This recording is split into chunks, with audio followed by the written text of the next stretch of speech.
En ce jour du 6 décembre 2023, c'est un honneur pour moi d'être ici au nom de Madame le ministre de la Santé publique et de la lutte contre le sida pour diriger la cérémonie de certification des lauréats de la formation en chirurgie de district, deuxième cohorte, qui sera suivie par un atelier de 2 jours sur la capitalisation des résultats de cette activité. Permettez-moi d'abord de me joindre à mes prédécesseurs pour vous souhaiter la bienvenue dans cette cérémonie très importante pour toute la communauté burundaise et nos hôtes. Votre présence ici témoigne un encouragement et un intérêt particulier que vous réservez au succès de cette activité. Excellences, Monsieur l'ambassadeur, Mesdames, Messieurs, le ministère de la Santé publique et de la lutte contre le sida s'est doté d'une stratégie sectorielle de la santé couvrant la période de 2021 à 2027 qui est alignée à la politique nationale de la santé et au plan national de développement du Burundi 2018-2027. Cette stratégie est également en phase avec les souscriptions du Burundi aux déclarations et actes internationaux en matière de santé, comme les objectifs de développement durable pour tendre vers la couverture sanitaire universelle. Le cadre normatif de la stratégie sectorielle est donc la base à laquelle ces directives se réfèrent. Dans le but de contribuer à la réduction de la mortalité, des handicaps et invalidités évitables par l'offre et l'utilisation des services de santé de qualité à toute la population qui en a besoin, le ministère de la Santé publique et de la lutte contre le sida, avec l'appui de ses partenaires au développement, a mis en place une chirurgie de district introduite dans le paquet complémentaire d'activités des hôpitaux de district et assimilée. Une étude qui a été réalisée en 2014 avait révélé les principaux défis du processus de mise en place d'une chirurgie de district dans le contexte burundais. Afin de surmonter ces défis de façon durable, la stratégie de chirurgie de district a été mise en œuvre par le renforcement des compétences des équipes multidisciplinaires des hôpitaux de district, comprenant des médecins, des techniciens anesthésistes et des infirmiers du bloc opératoire dans le domaine de la chirurgie. Et cela a permis également un renforcement des compétences des infirmiers des centres de santé dans le système de référence et contre-référence. C'est dans ce cadre que le ministère de la Santé publique et de la lutte contre le sida a organisé une session de formation théorique et pratique à l'endroit des médecins généralistes, infirmiers du bloc opératoire et techniciens anesthésistes dans 17 provinces sanitaires pour 2 cohortes.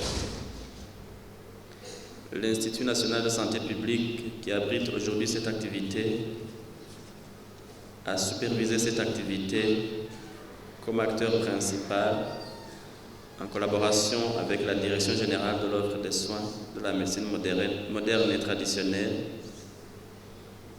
de l'alimentation et des accréditations, avec l'appui remarquable des partenaires au développement auquel je fais mention spéciale. Et je cite Enabel à travers le PASS 3, projet de l'Union européenne, le PAORC, Enabel et Médecins sans vacances. À cet effet, je tiens à remercier vivement et à féliciter la Direction générale de l'INSP, la Direction générale de l'offre des soins, les partenaires au développement qui se sont donnés corps et âme pour la réussite de ce projet. Je remercie également le comité de pilotage et le comité technique qui ont assuré la coordination de toutes les activités y relatives.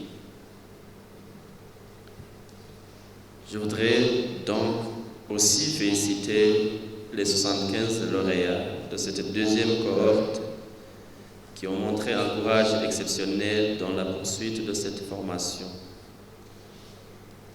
Avec les connaissances acquises durant ces 6 mois de formation, vous êtes appelés à les rentabiliser en contribuant à la réduction des morts évitables en matière de chirurgie dans la communauté.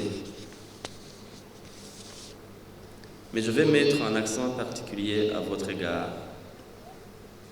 Vous avez été choisi parmi beaucoup d'autres candidats qui voulaient suivre cette importante formation. En considérant que le budget alloué à votre formation est énorme, je vous encourage à rester à vos postes de travail. Votre première motivation, c'est votre satisfaction d'avoir été formé et d'avoir acquis des connaissances et des compétences. Et au cas contraire, cela constituerait une perte énorme pour le pays. Le reste viendra de soi. Excellences, Monsieur l'ambassadeur, Mesdames, Messieurs, la stratégie de développement de la chirurgie de district est financée par l'Union européenne à travers le PAS 3, mis en œuvre par ENABEL, financé également par ENABEL à travers le projet PORC, ainsi que Médecins sans vacances. Je vous remercie particulièrement pour votre appui et vous demande de continuer à appuyer les projets du ministère de la Santé publique et de la lutte contre le sida, et notamment, en plus de la chirurgie de district, à soutenir l'approche harmonisée de formation dans des sites accrédités par le Collège des chirurgiens de l'Afrique centrale, orientale et australe, COSEXA, et toutes les initiatives alignées à la vision d'un Burundi, pays émergent en 2040, pays développé en 2060, et notamment soutenir la révision des curricula de formation des écoles paramédicales, des écoles médicales et paramédicales en cours, parce que nous voulons des médecins qui ont déjà ces compétences. Je ne saurais terminer mon propos sans remercier sincèrement les organisateurs de cette activité. Mes remerciements vont explicitement à ENABEL, PAS 3 et à Médecins sans vacances pour l'appui technique et financier. Et je voudrais enfin remercier tous ceux qui, de près ou de loin, ont contribué à la réussite de cette formation. Et félicitations d'abord aux formateurs et félicitations encore une fois aux lauréats de cette deuxième cohorte de formation en chirurgie de district. Vive la République du Burundi, vive la coopération internationale, vive la santé pour tous. Que Dieu vous bénisse et je vous remercie.